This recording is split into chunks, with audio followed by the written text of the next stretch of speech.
Hello everyone.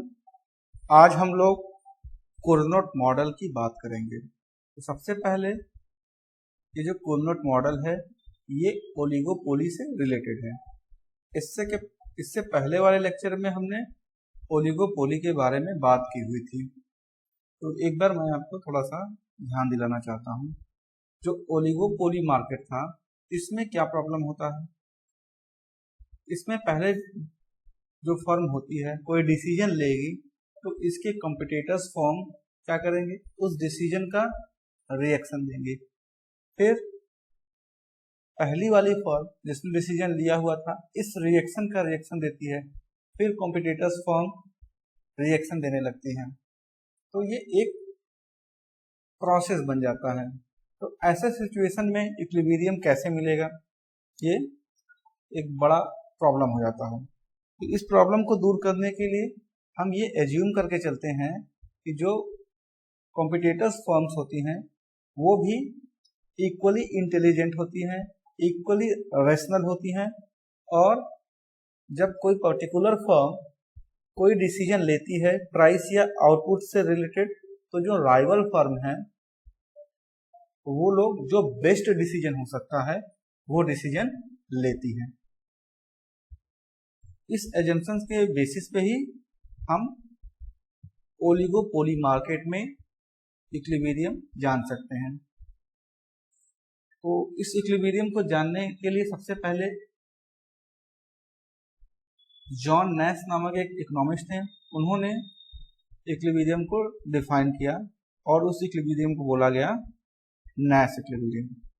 तो आज हम लोग एक सिंपल मॉडल से ओलिगोपोली मार्केट में किस तरीके से इक्विलिब्रियम होगा उसे देखेंगे। तो हम ये एज्यूम करते हैं कि जो ओलिगोपोली मार्केट है उसमें केवल दो फर्में हैं। ओलिगोपोली मार्केट में होता क्या है, कुछ फर्में होती हैं जो होमोजेनियस या डिफरेंशिएटेड प्रोडक्ट प्रोड्यूस करती हैं, लेकिन हम यहाँ एज्यूम करके चलते हैं कि केवल दो फर्म्स हैं, केवल दो फर्में हैं, फर्म ए 1 एंड फर्म 2। तो इस टाइप के मार्केट सिचुएशन को हम बोलते हैं डुओपोली। तो जब पहली फर्म कोई प्राइस या आउटपुट का डिसीजन लेगी तो इसका रिएक्शन दूसरी फर्म करेगी, फिर इस रिएक्शन का रिएक्शन पहली फर्म करेगी। तो किस तरीके से इक्विलिब्रियम आएगा यही हम जानेंगे। तो डुओपोली से रिलेटेड एक सिंपल मॉडल कोर्नोट मॉडल है। ये थोड़ा सा मतलब ओलिगोपोली का सिंपल मॉडल मैं कह रहा हूँ, वैसे बाकी जो आपने पढ़ा है परफेक्ट कंपटीशन, मोनोपोली, मोनोपोलिस्टिक, उन सब में से ये ज़्यादा रिलेटिवली टफ है। तो मुझसे जितना हो सका मैंने उतना सिंपल करने की कोशिश की है। तो फ्रेंच इकोनॉमिस्ट ऑगस्टिन कोर्नोट ने ये मॉडल 1838 में बनाया था। ये क्या एज्यूम करते हैं कि जो दो फर्में हैं वो होमोजीनियस गुड को प्रोड्यूस कर रही हैं, मार्केट डिमांड कर्व का इनको पता है, यानी मार्केट डिमांड कर्व दिया हुआ है। Each firm must decide how much to produce and the two firm make their decision at the same time. दोनों फर्मों को पता है कि कितना आउटपुट प्रोड्यूस करना है और दोनों फर्में एक साथ अपना डिसीजन लेती हैं। Oligopoly model in which firms produce a homogeneous good, each firm treats the output of its competitor as fixed and all firms decide simultaneously how much to produce। तो ये ओलिगोपोली मार्केट में जिसमें कि homogeneous goods produce हो रहा है, सभी फर्मों को प्रत्येक फर्म ये मानती है कि कॉम्पिटिटर्स का जो आउटपुट होगा वो फिक्स होगा और सभी फर्में एक साथ आउटपुट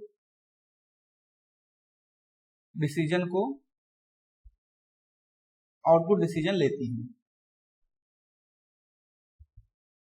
तो इसको एक हम डायग्राम से समझेंगे।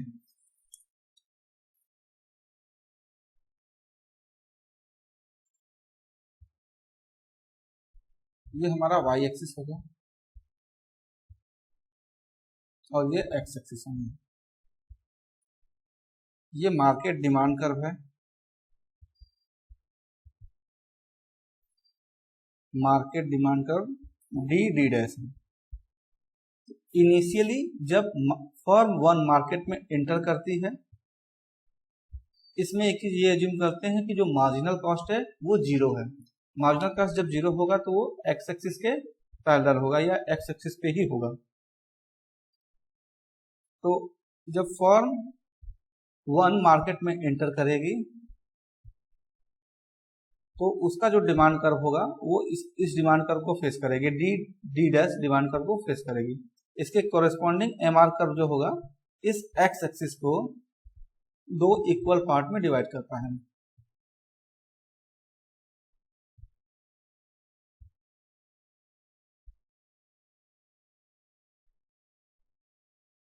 तो ये फर्म वन का एमआर कर्व हो गया। अब इक्विलिब्रियम कहाँ पे होगा? जहां पर एमआर और एमसी बराबर होते हैं। क्योंकि इस कंडीशन में आपका एमसी एक्स एक्सिस पर ही लाई कर रहा है, हमने एज्यूम कर रखा है कि मार्जिनल कॉस्ट जीरो है। यहाँ पे हम एग्जांपल ले सकते हैं कि दोनों फर्में एक ऐसा प्रोडक्ट सेल कर रही हैं जिसकी कॉस्ट जीरो है, मार्जिनल कॉस्ट जीरो है। जैसे दोनों एक झरने से पानी का प्रोडक्शन कर रही हैं, तो वहां पे कॉस्ट जीरो इनकी है, मार्जिनल कॉस्ट। तो इस पॉइंट पे इक्विलिब्रियम हो रहा है, इस ए पॉइंट पे। क्यों हो रहा है? क्योंकि यहाँ पे आपका एमआर और एमसी बराबर है। जब इस पॉइंट पे इक्विलिब्रियम होगा तो प्राइस क्या सेट होगी?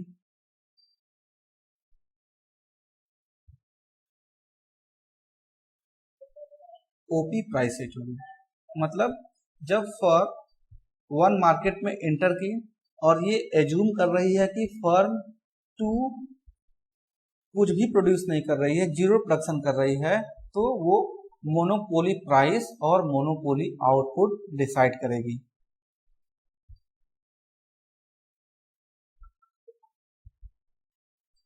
तो मोनोपोली प्राइस क्या हो जाएगा? ओपी हो जाएगा और मोनोपोली आउटपुट क्या हो जाएगी? ओए हो जाएगी। अब क्या होगा? अब फर्म टू मार्केट में एंटर करेगी। जब फर्म टू मार्केट में एंटर करेगी तो वो ये एज्यूम करती है कि फर्म वन ओए यानी कि जो ओडी का हाफ है वो प्रोड्यूस करती रहेगी। टोटल प्रोडक्शन क्या हो सकता है? ओडी हो सकता है। तो जो फर्म वन है वो कितना प्रोड्यूस कर रही है? इस ओडी का हाफ। तो फर्म वन कितना प्रोड्यूस कर रही है? हाफ ऑफ ओडी, ओडी का हाफ प्रोड्यूस कर रही है।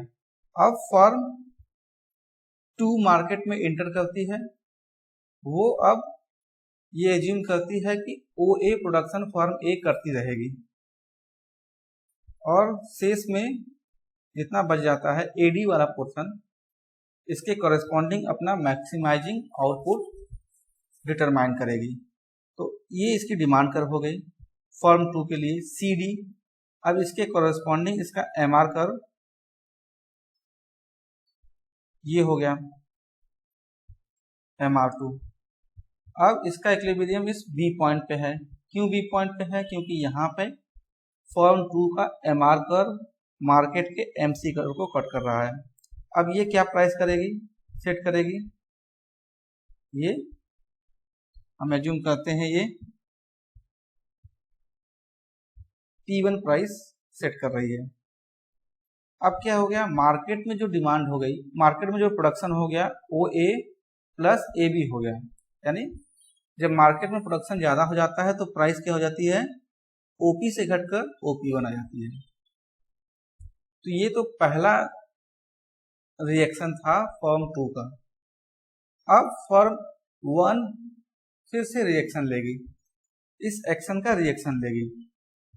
तो क्या करेगी? वो ये एज्यूम करेगी कि ये जो ए बी प्रोडक्शन है वो फर्म टू करती रहेगी।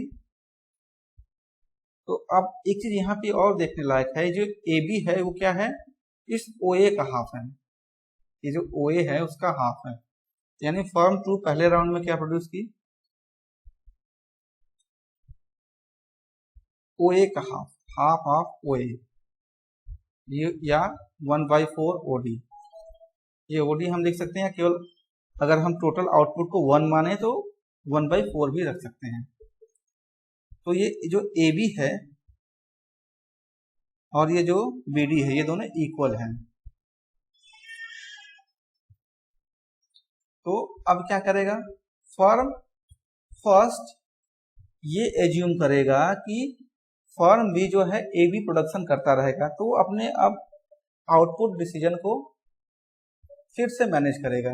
वो क्या करेगा, अब वो सोचेगा कि जब फर्म 2 AB प्रोड्यूस कर रही है तो उसके लिए जो मार्केट बच जा रहा है वो कितना बच जा रहा है, OA प्लस BD का मार्केट बच जा रहा है। तो ये जो इक्वल है तो इसको मैं मान लेता हूं कि इतना प्रोडक्शन ये फर्म 2 कर रही है। अब BOA के बराबर मार्केट में प्रोडक्शन फर्म 1 कर सकती है। तो इस बार जो फर्म 1 होगी वो इस OB का हाफ प्रोड्यूस करेगी सेकेंड टाइप में, या यही जो OB का हाफ है यही उसका मैक्सिमाइजिंग आउटपुट होगा। हमने इस पॉइंट को G कह दिया। अब यहां पे प्राइस क्या हो जाएगी आपकी, OP3 हो जाएगी। P3 प्राइस क्यों हो जाएगी, क्योंकि जो फर्म 2 है उसने प्रोडक्शन अपना घटा दिया है, OG कर दिया है, और फर्म 2 कितना प्रोड्यूस कर रही है, AB प्रोड्यूस कर रही है। तो टोटल जो प्रोडक्शन हो गया घट गया। जब टोटल प्रोडक्शन घट जाएगा तो प्राइस बढ़ जाएगी। तो अब प्राइस क्या हो गई, OP3 हो गई। अब जो फर्म 1 कितना प्रोड्यूस कर रही है, आपका OG प्रोड्यूस कर रही है।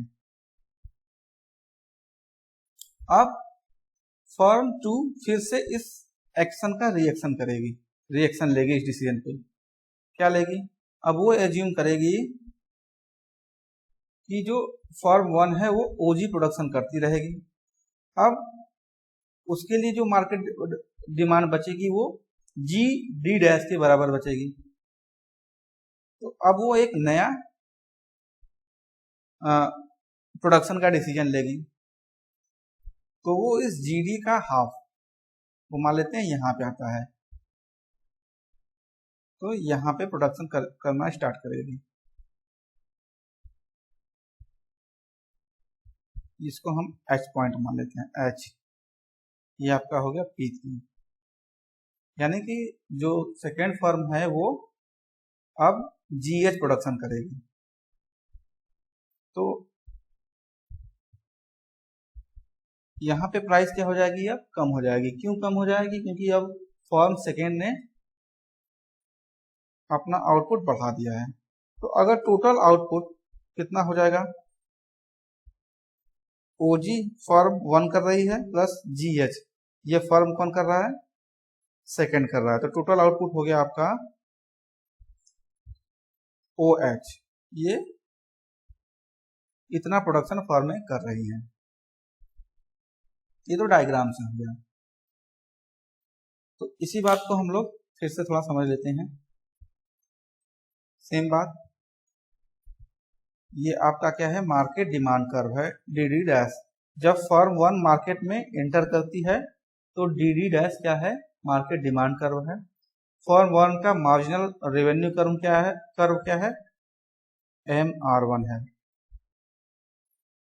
एज्यूम करते हैं कि मार्जिनल कॉस्ट क्या है, 0 है। Equilibrium of firm 1 at point A point पे होगा। क्यों, क्योंकि MR1 और MC बराबर है। अब यहाँ पे प्राइस क्या सेट हो जाएगी, प्राइस AC या OP, आउटपुट क्या हो जाएगा आपका OA, यानी OD का हाफ। अब इस एक्शन का सेकेंड फर्म क्या रिएक्शन लेगी, तो जो फर्म 2 है वो एज्यूम करेगी कि फर्म 1 ओ ए प्रोडक्शन कंटिन्यू करती रहेगी या ओडी का हाफ प्रोडक्शन कंटिन्यू करती रहेगी। तो फर्म सेकेंड का जो डिमांड कर्व होगा वो अब सी डी डैश हो जाएगा। अब इस सी डी डैश के करस्पॉन्डिंग इसका M R curve M R two हो जाएगा। इक्विलिब्रियम पॉइंट बी होगा जहां पे प्राइस OP1 और आउटपुट AB सेट करेगा। ये जो AB है ये OD का हाफ है, OD के हाफ का हाफ है, यानी कि OD/4 1/4 OD है। अब फर्म 1 फिर से मार्केट में एंटर करेगी, वो एज्यूम करेगी कि जो फर्म 2 है वो AB प्रोडक्शन या OD का 1/4 प्रोड्यूस करती रहेगी। अब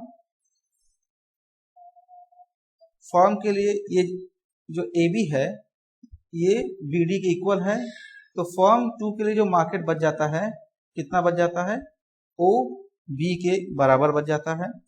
अब जो फर्म A OG के इक्वल प्रोडक्शन करेगी, क्योंकि यहीं इस G पॉइंट पे ही फर्म का इक्विलिब्रियम आएगा। इसको सिंपल रखने के लिए हमने मार्जिनल रेवेन्यू कर्व को इंट्रोड्यूस नहीं किया हुआ है। तो प्राइस क्या हो जाएगा, OP2 हो जाएगा और आउटपुट OG हो जाएगा। ये जो OG आउटपुट है ये कितना होगा, टोटल आउटपुट आपका OD है, OD में से OD/4 फर्म 2 प्रोड्यूस कर रही है, तो OD में से OD/4 माइनस करने के बाद इसका जो हाफ आएगा वो अब फर्म 1 प्रोड्यूस करेगी, तो ये हो जाता है 3OD/8, यानी कि 3/8 OD ये प्रोडक्शन हो गया। प्राइस OPT हो गया। प्राइस अब बढ़ गई थी, क्यों, क्योंकि जो फर्म 1 था उसने अब प्रोडक्शन कम कर दिया है। अब फर्म B फिर से मार्केट में आएगी या फर्म 2 मार्केट में आएगी और वो एज्यूम करेगी कि फर्म 1 OG प्रोडक्शन करती रहेगी, OG या 3/8 OD का प्रोडक्शन करती रहेगी। अब फर्म 1 का इक्विलिब्रियम क्या हो जाएगा, फर्म 2 के लिए जो डिमांड कर्व होगी वो इतना डिमांड कर्व बचा हुआ है, इतना प्रोडक्शन वो कर सकती है। तो इस प्रोडक्शन का उसका मैक्सिमाइजिंग प्रॉफिट वाला प्रोडक्शन क्या होगा, तो इसका हाफ, क्योंकि अगर ये डिमांड कर्व बची हुई है तो इसका हाफ H पॉइंट पे उसका MR कर्व इसको कट करेगा। तो अब जो प्राइस हो जा रहा है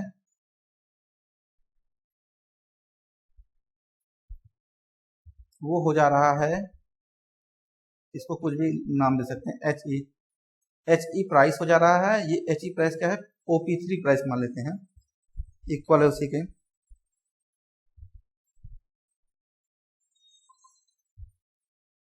तो अब जो फर्म सेकेंड है वो GH प्रोडक्शन कर रही है। अब ये GH कितना है, तो GH क्या है, टोटल प्रोडक्शन OD में से 3/8 OD तो फर्म 1 प्रोड्यूस कर रही है। अब जितना बच जाता है उसका हाफ फर्म 2 प्रोड्यूस करेगी, यानी 5/16 OD। थोड़ा सा कॉम्प्लिकेटेड है लेकिन हम ध्यान देंगे तो ये समझ में आ जाएगा। तो अब हम लोग एक डायग्राम बनाते हैं। डायग्राम का एक टेबल्स बनाते हैं, इससे समझते हैं कि जो पहला पीरियड है जब फर्म 1 मार्केट में एंटर करती है तो वो ये एज्यूम करती है कि फर्म 2 0 यूनिट प्रोड्यूस कर रही है। जब वो 0 यूनिट प्रोड्यूस करेगी तो फर्म 1 1/2 टोटल आउटपुट का 1/2 प्रोड्यूस कर रही है। तो यहाँ पे हम सिंप्लिसिटी के लिए मान लेते हैं कि टोटल आउटपुट 1 है, तो 1 का हाफ प्रोड्यूस कर रही है फर्म 1। जब फर्म 1 हाफ प्रोड्यूस करती है तो इस डिसीजन का सेकेंड फर्म किस तरीके से रिएक्शन देती है, तो वो ये एज्यूम करती है कि 1/2 फॉर्म 1 प्रोड्यूस करती रहेगी और इस 1/2 का हाफ, यानी टोटल प्रोडक्शन 1 था, 1 में से 1/2 आपका फॉर्म 1 प्रोड्यूस कर रहा है और इसका हाफ ही इसका मैक्सिमाइजिंग प्रॉफिट वाला आउटपुट होगा। तो ये आपका half minus 1 minus half half हो जाएगा, हाफ से हाफ मल्टीप्लाई करेंगे तो 1/4 हो जाएगा। ठीक है, अब फॉर्म 2 1/4 प्रोडक्शन कर रही है, तो जो फॉर्म 1 है इस एक्शन का रिएक्शन देगी, तो वो ये एज्यूम करेगी कि फॉर्म 1 1/4 प्रोड्यूस करती रहेगी। अब उसे अपना आउटपुट और प्राइस का डिसीजन फिर से चेंज करना पड़ेगा फॉर्म 1 को, इसलिए वो क्या करेगी, टोटल आउटपुट 1 में से 1/4 को माइनस करेगी और इसका हाफ जब ये प्रोड्यूस करेगी तो इसका जो प्रॉफिट होगा मैक्सिमम होगा। तो ये क्या हो जाएगा आपका 4 माइनस 1/4 इंटू 1/2, ये हो गया आपका 3/8। अब फॉर्म 1 3/8 प्रोड्यूस करेगी। जब फॉर्म 3/8 प्रोड्यूस करेगी तो आगे जो इसका रिएक्शन फॉर्म 2 करेगी वो 5/16 से करेगी। अब ये 5/16 कैसे हो जाता है आपका, तो फॉर्म 2 ये एज्यूम कर रही है कि फॉर्म 1 3/8 प्रोडक्शन करती रहेगी। तो अब फॉर्म 2 के लिए कितना आउटपुट बच सकता है मार्केट में, 1 माइनस 3/8 और इसका फिर हाफ। तो ये आप जब सॉल्व करेंगे तो ये 5/16 आ जाएगा।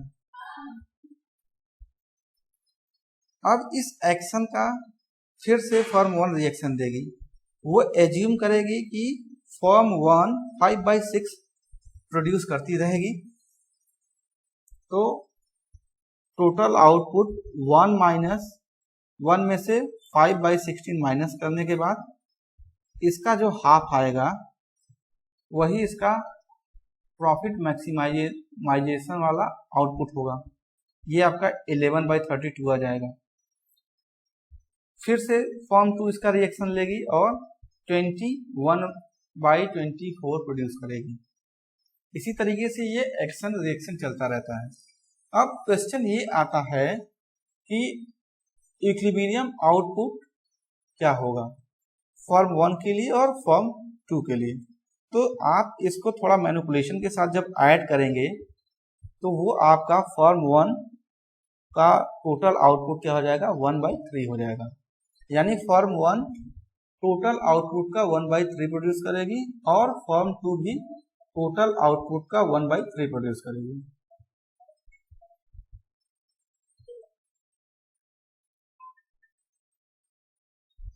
तो टोटल प्रोडक्शन क्या हो जाएगा मार्केट में, 1/3 प्लस 1/3, ये हो जाएगा आपका 2/3। यानी कि कोर्नोट मॉडल में दोनों फर्में मिला के 2/3 प्रोड्यूस करेंगे। एक फर्म कितना प्रोड्यूस कर रही है, 1/3।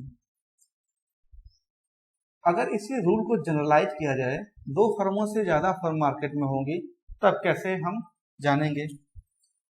तो ये कह रहा है कि if there are n firms in the industry, अगर n फर्में हैं तो ईच विल प्रोड्यूस 1/n+1, यानी कि एक फर्म क्या प्रोड्यूस करेगी, 1/n+1। और इंडस्ट्री का टोटल प्रोडक्शन क्या होगा, n/n+1।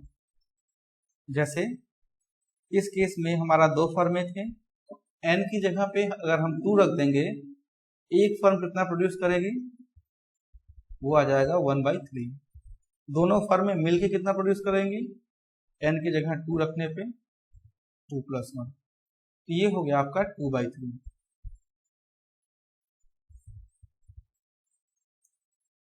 अब इसको हम डायग्राम में कैसे दिखाएंगे कि किस पॉइंट पे फॉर्म का इक्विलिब्रियम होगा। तो इसके लिए हमें एक रिएक्शन कर्व की जरूरत पड़ेगी। अब ये रिएक्शन कर्व क्या होता है इसको हम समझते हैं। तो इसको समझने के लिए देखिए कोर्नोट का जो इक्विलिब्रियम है इसमें how much will each firm produce, ये कैसे डिटरमाइन होगा डायग्राम से। तो हमने देखा था 1/3, इसको हम डायग्राम से करने की कोशिश कर रहे हैं।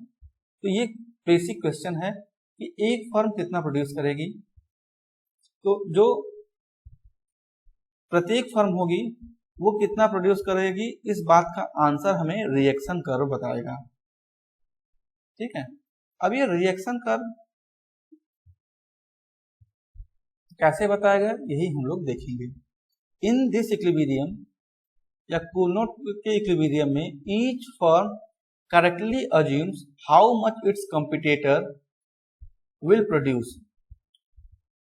प्रत्येक फर्म ये जानती है कि इसकी जो राइवल फर्म है या जो इसकी कॉम्पिटिटर फर्म है कितना प्रोड्यूस करेंगी, और उसी के अकॉर्डिंग ये अपना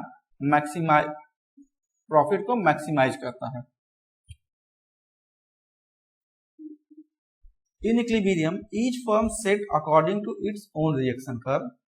The equilibrium output level are therefore found at the intersection of the two reaction curve. अब ये कह रहा है कि प्रत्येक फर्म रिएक्शन कर्व के अकॉर्डिंग अपना आउटपुट डिसाइड करेगी और जो दोनों फर्म का रिएक्शन कर्व होगा उसके इंटरसेक्शन पे ही कोर्नोट मॉडल का इक्विलिब्रियम होगा। तो अब सबसे बड़ा प्रश्न आता है कि ये रिएक्शन कर्व क्या होता है। तो यहाँ पे देखिए डिफिनीशन, ये जो रिएक्शन कर्व है ये रिलेशन बतलाता है firm's profit maximizing output and the amount it thinks its competitor will produce. मतलब फर्म का प्रॉफिट मैक्सिमाइजेशन आउटपुट और दूसरे फर्म के आउटपुट पर ये डिपेंड करता है। जैसे फर्म 1 का रिएक्शन कर्व क्या होगा, ये इस बात पे डिपेंड करेगा कि फर्म 2 का आउटपुट डिसीजन क्या है। फर्म्स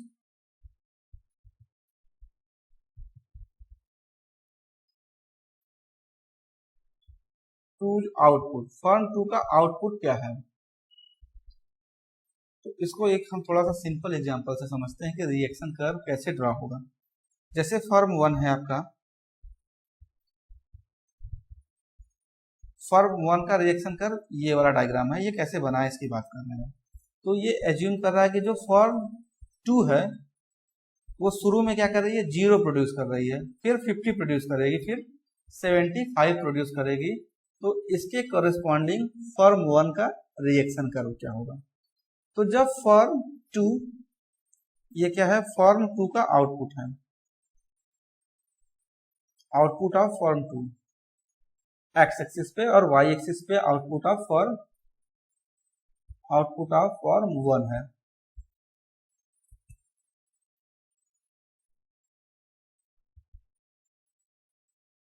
जब फर्म 2 0 प्रोड्यूस कर रही है, जब फर्म 2 0 प्रोड्यूस करेगी तो फर्म 1 50 प्रोड्यूस करेगी।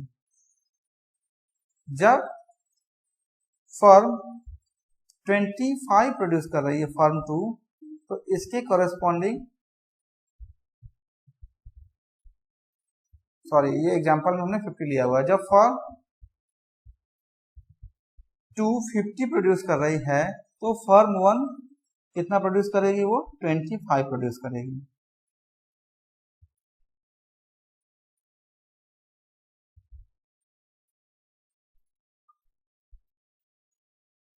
जैसा कि हमने शुरू में देखा हुआ था, अगर टोटल प्रोडक्शन 1 था और जब फर्म 1 कुछ भी प्रोड्यूस नहीं कर रही थी तो फर्म 2 कुछ भी प्रोड्यूस नहीं कर रही थी तो फर्म 1 का हाफ प्रोड्यूस कर रही थी, 1/2 यानी 50 प्रोड्यूस कर रही है।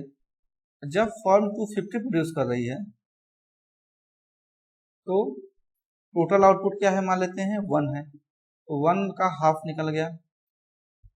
अब इस हाफ का हाफ यानी 25 1/4। जब फर्म 275 प्रोड्यूस करेगी तब क्या होगा, 75 का मतलब 3/4, तो 1 में से 3/4 माइनस करिए, ये हो जाएगा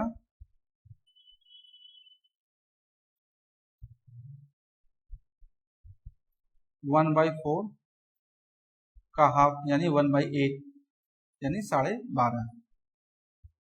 यानी कि जब फर्म 2 0 प्रोड्यूस कर रही है तो फर्म 1 50 प्रोड्यूस कर रही है, जब फर्म 2 50 प्रोड्यूस कर रही है तो फर्म 1 25 प्रोड्यूस कर रही है, जब फर्म 1 75 प्रोड्यूस कर रही है तो फर्म 1 12.5 प्रोड्यूस कर रही है। जब आप इसी पॉइंट को मिला देंगे तो ये आपका फर्म 1 का रिएक्शन कर्व हो जाएगा। इसी तरीके से फर्म 2 का भी रिएक्शन कर्व बनेगा। जिस पॉइंट पे दोनों कर्व एक दूसरे को इंटरसेक्ट करेंगे वही पॉइंट कोरनोट का इक्विलिब्रियम होगा।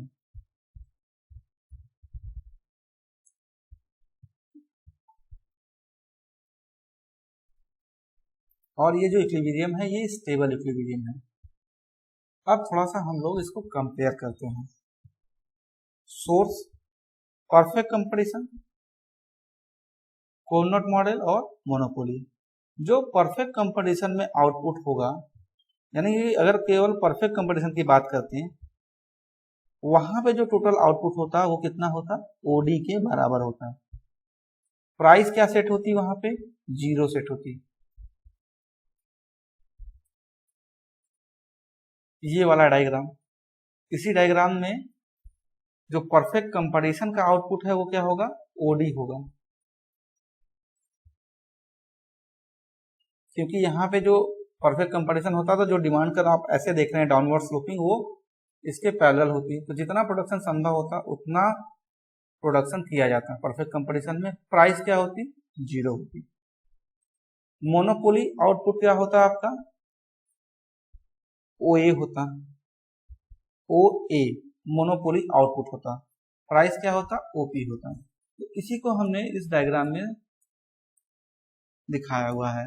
तो जो परफेक्ट कंपैरिजन है उसमें आउटपुट ओडी हो रहा है, प्राइस 0 है।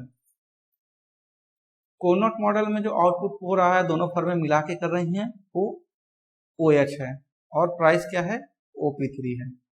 मोनोपोली में क्या हो रहा है, OA आउटपुट हो रहा है, प्राइस OP है। तो ये हमें क्या बताता है, जो परफेक्ट कंपटीशन का आउटपुट होता है वो ज्यादा होता है, फिर इसके बाद मोनोपोली का आउटपुट होता है, फिर कोरनोट मॉडल का आउटपुट होता है, फिर मोनोपोली का आउटपुट होता है। तो परफेक्ट कंपटीशन में सबसे ज्यादा आउटपुट, फिर कोरनोट मॉडल में, फिर इसके बाद मोनोपोली में होता है।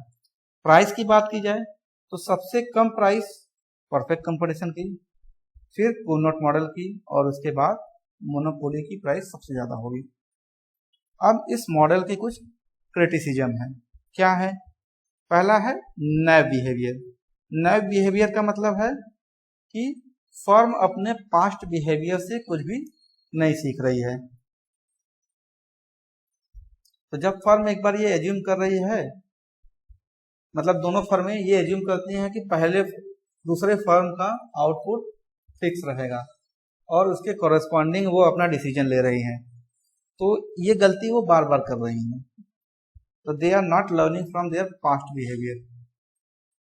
मॉडल कैसा है, क्लोज मॉडल है, जबकि रियलिस्टिक में क्लोज मॉडल नहीं होता है।